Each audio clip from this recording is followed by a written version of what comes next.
Hello, everyone. You are listening to the latest Flyers Talk podcast. I am Jordan Hall, and I am pumped to be joined by the Brooke Destra. We are live at Rivers Casino in Philadelphia. Brooke, it is June, and that means the Whew. entry draft is going to be here before we know it. But it is June 28, 29, so we've got a little whiles away here before we get to the draft. So before we look at draft prospects, we figured why not look at some prospects already in house for the Flyers. I dig it. The Flyers want to get younger. They got younger last year. They want to get more younger in 23, 24. So we're going to look at three prospects that could surprise. Maybe some guys that aren't totally on everyone's radar, guys that are kind of below the surface that could catch our attention. So let's get into it. We'll go from 3 to 1. Who is your third prospect that maybe could surprise some people? Yeah. So again, you know how I am with these like 3 to 1 Yeah. situations. I kind of just there's no like immediate Yeah. and Doesn't have to be in order. Yeah, and looking at the prospects as a whole, Flyers are currently in 2023. Their prospect pool is ranked 14th across the NHL. So kind of middle ground. And while it's like, okay, like that's a really great metaphor for the state of the Flyers now too. Like you don't really have a lot of prospects that are like the minute they get up there, franchise changing. It's just not the case right now. But we do have some very promising players that I think fans could really get behind and get excited for the process of this rebuilding, or maybe some really good trade chip elements, and we'll go from there. Yeah. So I'm going to start with a fairly obvious one, with Bobby Brink. Yeah. And I know people are going to be like, okay, there's nothing surprising. We know he's a good player. But I believe that he has a lot that he wants to prove coming off of this last season. He wasn't playing the first half of the season because of his hip injury, and he didn't return to play until January. And when he did, he collected 28 points in 46 games. So that's, it's all very promising. And while he is such a smart player on the ice, and the only thing that really gets in his way is his skating. And I feel like he wants to prove so much more, that he's ready. And I think that he's one of those few prospects that really does have an opportunity to crack that opening roster come October. I know that he had his little 10-game stint with the Flyers the previous season, and you just saw really great flashes of opportunity, his playmaking ability, his shot. And I just think this is a great season to watch him in terms of really just taking that next step with his game and his level of production. And I feel like he's also one of those few like near ready, like nearly at 100% NHL ready prospects that we have in the system right now. I feel like playing games is so valuable for prospects to the point where if you're Bobby Brink and you miss, the first half of the season, you don't start playing until the calendar year flips. Suddenly you kind of dip a little bit and you're not talked about or written about as much. Yeah. And that happened to Bobby Brink. There was a lot of controversy too of, why didn't he see any NHL time when John Tortorella was kind of flipping through a handful of prospects toward the end of the season. And I was kind of on board with keeping him in Lehigh Valley and just continuing to build his legs under him again. And I think the swap between the AHL and NHL would have been too substantial when coming back from an injury of that magnitude. Yeah, torn labrum in his hip, and he's a smaller guy. Like everyone knows that. Bobby Brink is small. I believe he's like 5'8". Mm-hmm. He's probably in the 160, 170 pound range, maybe a little more than that. But small guy. Do you want to rush him into the NHL when he doesn't even have a full season of AHL experience yet? I didn't see any need to get him up with the Flyers. Now, next year, I think, there's a reason why we're talking about him. Yeah. It's a guy that could flirt with the Flyers roster. And, I just feel like he has definitely fallen under the radar because you hear more and more about the Tyson Forresters, the Cutter Gauthiers, guys that are already on the roster like Morgan Frost and Tippett. I feel like Bobby Brink's easy to forget, and a guy that led the country in scoring a year ago in terms of college hockey. So definitely a guy I think to keep an eye on, and I think a guy that's going to impress John Tortorella when he gets the opportunity, because Oh obviously yeah. he missed all of training camp last year. Didn't get a chance to show Tortorella at all what he could do. All right, Jordan Hall. Who is your number 1 or number 3, whichever way you're going? So I'm gonna go. Yeah, I'll go through. I'll go with 3, Brooke, and I have a kid that's definitely deeper down the depth chart. I don't think he's gonna see games with the Flyers next season, but I'm gonna go Ethan Sampson, Okay. who's a defenseman, 6'3", 183 pounds. He was drafted in the 6th round, I believe, in the 2020 draft, if I recall correctly, because I believe that was the pandemic year. Kind of a late bloomer. He doesn't turn 20 years old until August, but he will be graduating from junior hockey to the pro level, and really impressive kid. Just good upside. The Flyers have liked his upside ever since they drafted him. Good size, good length, sees the ice. He was a point per game player in the WHL last year. He had 60 points in 60 games. So I think there's a lot of upside there. And whenever I saw him in rookie games or development camp, I was just really impressed with his ability to see the ice, make smart plays under pressure. Like, he caught my eye.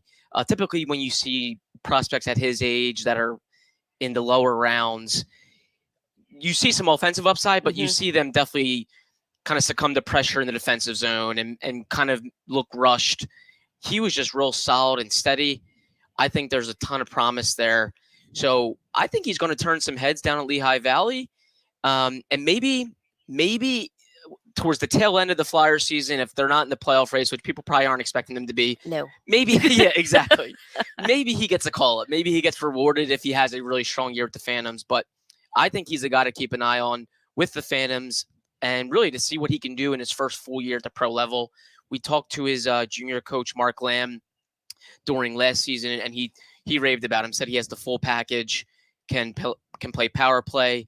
And of course, I think he, just with his size, I think he'll be able to defend once he kind of fully fills out and realizes how to defend at this level. So Yeah. I'm going to say Ethan Sampson, a kid I think will kind of definitely go under the radar, because the Flyers have a lot of defensive prospects. Yeah, and even just looking at his game, he's so young, and to have that kind of calm, cool, collected element before even going pro is something that I feel like this team really needs, like a calming presence on the ice. And I love his ability to just kind of settle down the neutral zone. Yeah. Because if there's any way to stop those neutral zone turnovers, Yeah. I'm going to be a happy camper. Yeah. So I feel like he brings a level of maturity, and like you said, once he really starts filling out and coming into his game even just a little bit more, he's going to be a really promising prospect that you're going to want to watch, and you're going to be eager to get those updates on, because not saying that the Flyer season isn't going to be super thrilling this year, but it seems like a big season where a lot of eyes are going to turn to Lehigh Valley to see what can we look forward to in the future rather than what we're watching now. That's so true. And he was only 19 years old last year in the WHL, and a point per game player in 60 games is nothing to scoff at. I think that's pretty impressive. And when you're in the Flyers spot, or any spot really for any organization, you want to occasionally try to hit on like a 5th or 6th round pick. And this kid's a 6th round pick. If he can turn into a player of any kind, whether it be a depth, piece between Lehigh and the Flyers, or maybe he eventually cracks the Flyers lineup and becomes maybe like a 3rd pair guy, that's a major victory. So 6th round pick to me, keep an eye on him, and we'll see what's in store for Ethan Sampson. Cool. Catch all the sports action and more at Rivers Casino, Philadelphia. Whether it's the money line or the pass line, there's something for everyone, including a great sports book. Rivers Casino, Philadelphia. Philly loves a winner. Gambling problem? Call 1-800-GAMBLER. Brooke Destra, your second prospect to watch, or who could surprise too. Yeah, so again, this is a very back and forth prospect, and I feel like this season is going to be not a defining year, but I do see it being a bounce back season for him. And that's Zayd Wisdom. Now, he was able to play in the AHL during the COVID year because the OHL was suspended during the pandemic, and really made this amazing immediate impression that had people like on the edge of their seats, like, oh my God, this kid was just drafted and he's scoring 6 goals in his first 7 games with the Phantoms. What's going to happen? And it was great to see him get his feet wet in pro league. And then, he returned back to OHL and again had a pretty decent season coming off of a shoulder injury. And then last year, I feel like I don't even want to call it a second year slump with the AHL because that final OHL season was kind of sandwiched in between, but he really kind of turned invisible this past year. Like his level of production went down significantly and hit 3 goals and 7 assists in 45 games, which is just not up to par with what we were seeing from the past, 3 years. And he's easily one of the most driven guys I think that the Flyers have in terms of prospects. And I do think it's only a matter of time before he rights the ship. And I think that, again, like I was saying with like Bobby Brink coming back and him needing to, show that there's more of him like to prove. I also think wisdom is also in that category of, I know I'm better than what I was putting out on the ice. Let's try and turn this thing around. Now, I don't know if it was that shoulder injury that was kind of like lingering, but I really do think that he rights the ship and becomes a name that people are going to be talking about again more in a positive light than, well, what is he providing for this team? Yeah, I feel like with his type of character and his story, like that was a kid you want to root for him. You want to root for him, and it was surprising to see him kind of fall off a little bit last year. He even played in the ECHL with Reading. You just think he's too driven and too determined that I think you really think a bounce back season could be in store. The Flyers really love his character. They love his story. And yeah, he kind of crashed onto the scene when he got that chance with the Phantoms. It was simply just a byproduct of the pandemic and the OHL not having any season. Came in and was just scoring goals, and everyone was like, wow, this kid is, this kid. Where did he come from again? Yeah. When did we draft him? Oh my gosh, 20. Yeah, it was. Right. You got excited, and then it kind of fell off a little bit, Yeah. and I don't think anybody's happy with that level of production, especially him. So I'm really excited to watch him this upcoming season and just see how he kind of brings his game to that next level, because he's not staying at 10 points for an entire season. It's just not happening. And his time with Reading, he's not going back down there. No. He's AHL and above. Yes, I think the Flyers are going to challenge him this summer to be in shape, be ready to go, and make an impression on John Tortorella and really take a massive step. Like you said, become an impactful player with the Phantoms again. And push for the NHL. But a good kid.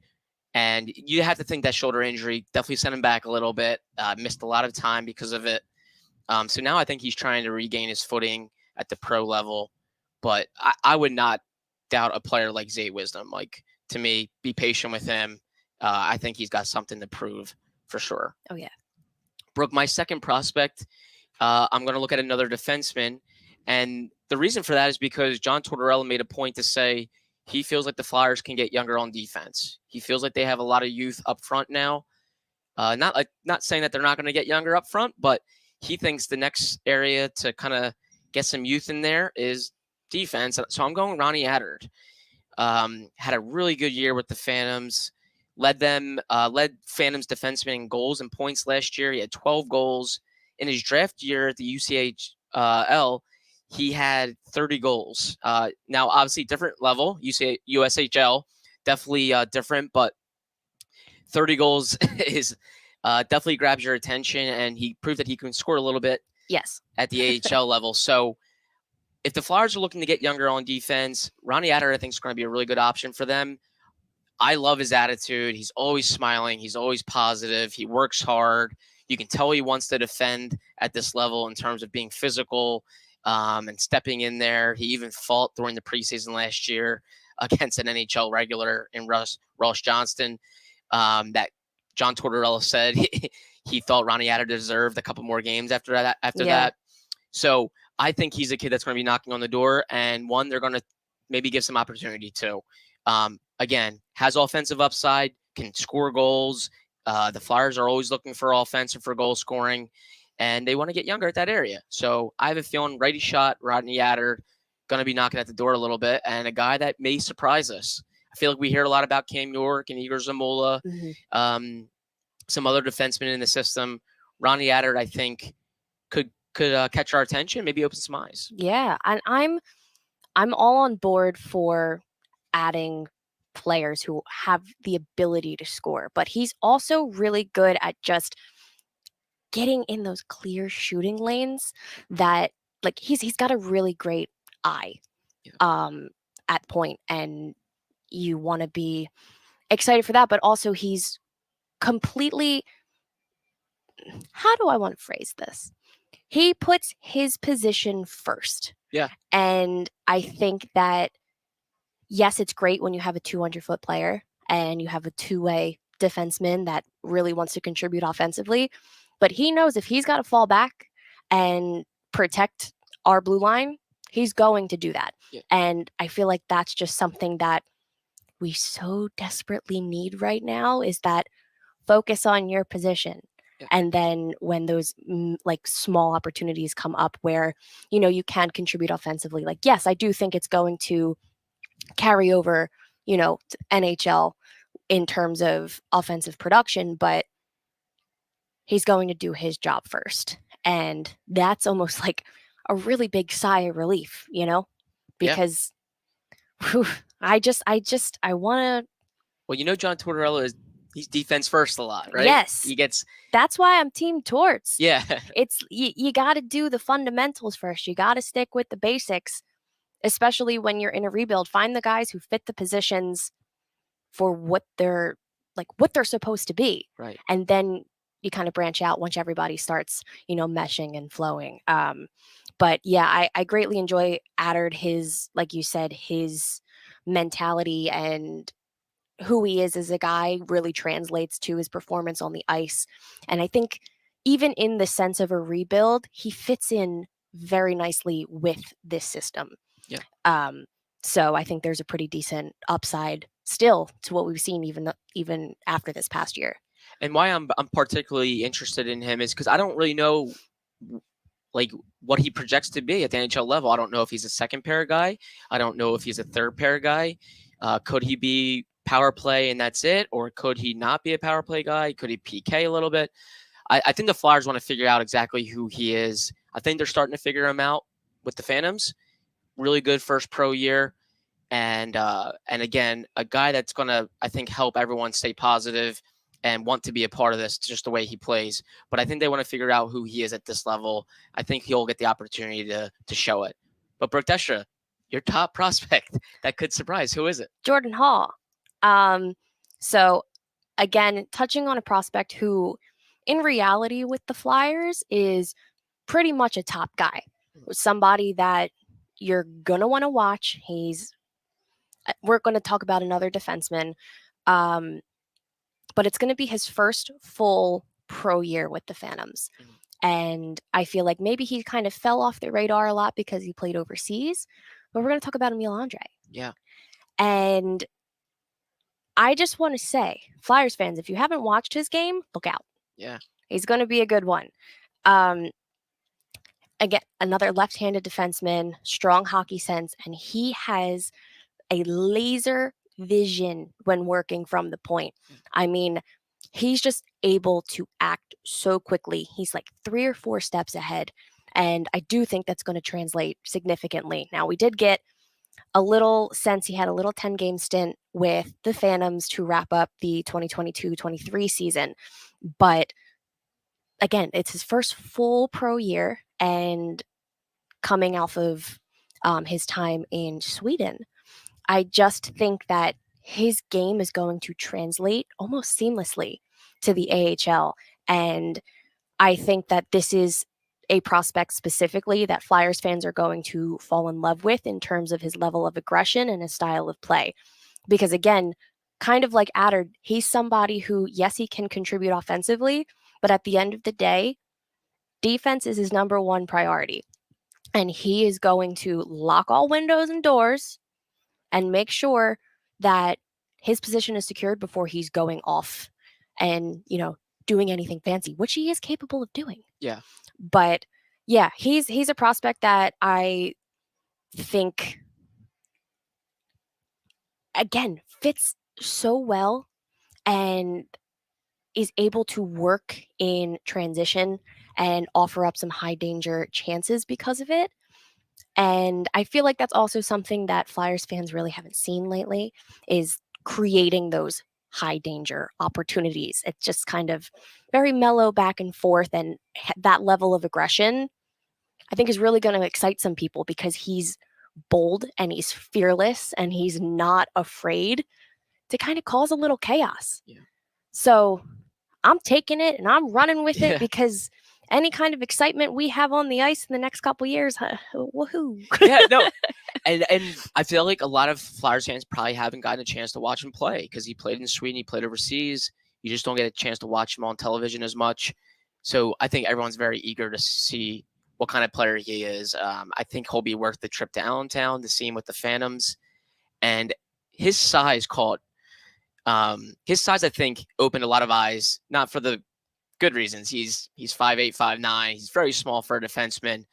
But I heard from numerous people that he competes like anything. And they say he makes up for his size in the way he competes and the way he defends with his sticks. So I'm really interested to see exactly how he defends at the pro level in North America, not overseas, where the ice is a little bit bigger. And, the competition, I think everyone would agree, is probably going to be a little higher, a little more physical up here in the AHL and the NHL. But again, a guy that you somewhat forget about because you hear so much about the guys that were on the Phantoms that are in North America and the guys that you just see more often. I think Andre's a guy that's going to be worth watching. Yeah, and I also think it's really important to note that I feel like we've been talking about like height and size a lot, and we need to also keep in mind that this league is getting smaller and faster. We're not really in that like 90s big bulky, those kind of characters. Well, there was a lot of characters in 90s hockey. But the game is getting smaller and faster. Yeah. And that's basically across the board what we're talking about is all of these younger players that are going to have the ability to get the Flyers back in touch with the current level of the league and the current state. So some people might be concerned about their sizes, but I say give them the shot because, they're going to be able to do some things that if, you got a 6'4" defender, in terms of transition and getting back, they may not be able to do as quickly as some of these smaller guys. So it's whatever gets the job done. Yes. Well, and you hear the Flyers talk ad nauseum about we need to improve our talent level. We need to get more high end talent. I think Andre helps their talent level. He's second round pick. There's skill there, as you mentioned, Brooke. He can pass. He can facilitate. He can move the puck.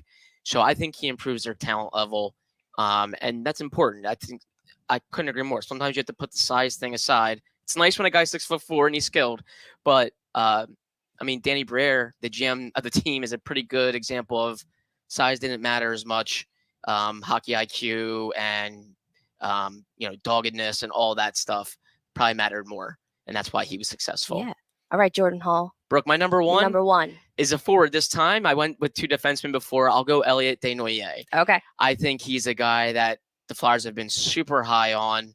They just love the way he competes, the way he plays, and I thought he had a really good first pro year. He led the Phantoms in goals with 23, and when he got that reward for how well he played down in Lehigh when he joined the Flyers for some games, you could tell John Tortorella really liked him. I think he just loved the way he plays up front, kind of an opportunistic goal scorer, a guy that gets to the net, but is willing to defend and play a 200-foot game. Just a real smart player.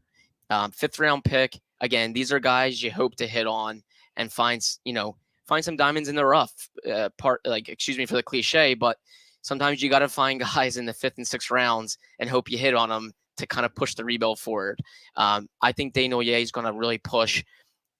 I think in training camp last year, no one was expecting him to make the Flyers. Everyone knew and probably penciled him in Phantoms. He's going to play for the Phantoms for his first year pro hockey. This year, I think he's going to have an opportunity to maybe take a job from somebody, win a job, impress John Tortorella, and see if he can crack the roster in the opening night or at least soon, like pushing for the roster constantly with the Phantoms. So I've just heard so many good things about him from people that are in the organization. I've liked him ever since he started kind of turning heads at the junior level. So I think Desnoyers is going to be a kid that will definitely surprise some people. They need more high-end talent, the Flyers, but you need That's an players. understatement. Yeah, you need players like Desnoyers too that provide depth scoring and play the right way too. So Desnoyers, I think, is going to be a kid to watch. Yeah, and I think one of my favorite elements of his game is something that stats don't even really pick up on it. He is so skilled when the puck is nowhere near him. He just makes the right choices. He just makes the smart choices. And I know that it sounds so silly to be like, yeah, he's doing the basics. It's hockey 101. But he's doing the basics and it's hockey 101 and it should be done. Right. So his game is very selfless. And I think if you're able to get him, on a line with maybe one of the younger playmakers, maybe, I think there's a lot of potential for growth. And yeah, it's so interesting when you're looking at the prospects because you're like, okay, there's not a lot to be excited about, but we just named 6 guys that kind of made me really like eager for this upcoming season, especially with the Phantoms.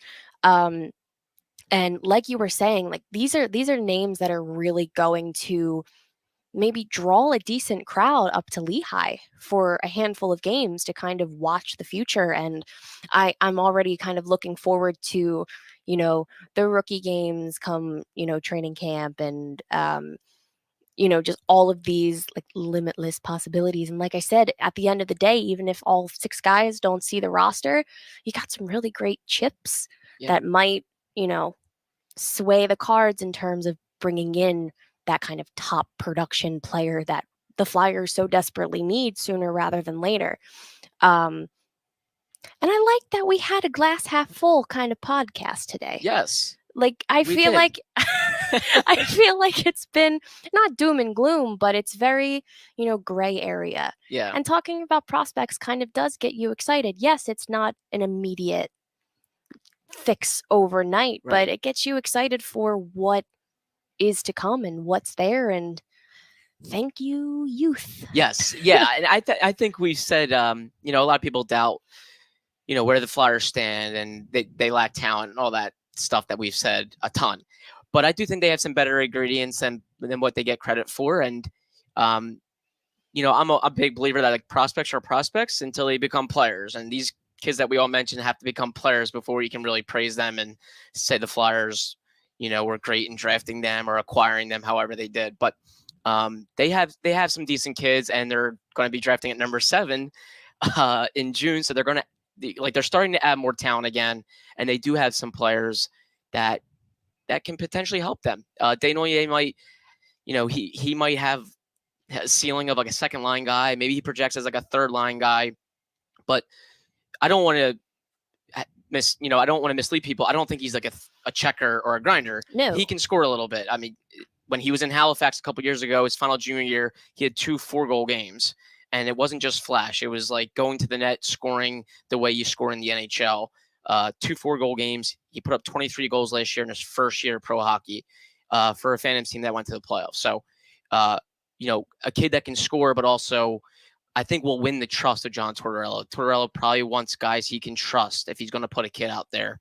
I think Desnoyers can win the trust of the coaching staff rather quickly and really kind of knock on the door and try to, get in this lineup and potentially help the Flyers rebuild. That's what it's all about. And it's important to note that it's like right now, anything is possible, nothing is off the table. So if he does come in and really shock people at training camp, there's no red light essentially saying, let's send him to Lehigh. Let's see how he does down there. And Worst case scenario, if an injury arises, we'll call him up. Yeah. He can make it right from the jump. Like, there are more than enough roster spots right now where he can kind of shake things up and, even like you said, bottom tier, as long as that's getting stronger, Yeah, who knows? and the Flyers, I think, they're gonna ooze with opportunity. Like there's gonna be a ton of chances for prospects to play because they are rebuilding. Like a team that's contending is going to add a bunch of depth in the offseason around a NHL lineup. The Flyers aren't going to do that. We don't think they're going to do a whole lot in the offseason in terms of adding. We've talked about subtraction a ton. It's addition by subtraction, exactly. For sure, this offseason. Exactly. Their depth is going to be prospects. It's not going to be older established guys for a contending team. This is a rebuilding team that's going to look at kids to jump into the lineup and do some things. And so I think the prospects are going to be very worth watching and talking about. I mean, we just listed 6 guys that could surprise. We didn't even list guys like Tyson Forster, Cutter Gauthier. I wanted to keep those off the list. Yeah, because I think we know about them. Yeah, and I also feel like they're almost like, I mean, in terms of tiers in Flyers prospects, they're right at the top. Yeah. Everybody knows them. Everybody's talking about them. Yeah. I was like, let's discuss some guys that might get people a little more excited, where it's like, okay, what, they have two, 3 good prospects in the system. Right. No, like there's a pretty decent, I mean, it does kind of fall off. Yeah. Once you hit like 10 players, but it happens across the league. Yeah. Yeah, I thought it was important for us to touch on some guys that maybe there was no sense of like awareness of how good they were, right. how ready they were, right. in terms of going pro or, maybe making their first full season with the Flyers. Yeah. Like I said, very glass half full for once, which is great because I like being optimistic. I like being excited instead of doom and gloom. Yes, exactly. This is I feel like the offseason is always kind of like the honeymoon stage where it's just like everything's kind of positive. You're not really being crazy negative yet. Yet is the key word. Exactly. So, we figured why not dive a little deeper into the prospects, not talk about the headliners. And I'm glad we did, Brooke. That was fun. And we'll continue to cover it more. I think we're going to get much further into the actual prospects in this draft and who the Flyers might pick. So we're excited to do that as well. Heck yeah. But very fun talking about prospects in-house. Brooke Destra, thank you so much as always. Great seeing you. Great chatting with you. Thanks, Jordan. A big thank you to Ben Berry, our podcast producer and guru, and Flyers fans, of course, as always. Thank you so much for listening to the latest Flyers Talk podcast. Wherever you get your podcasts, please rate and listen, and we can't wait to talk to you next time.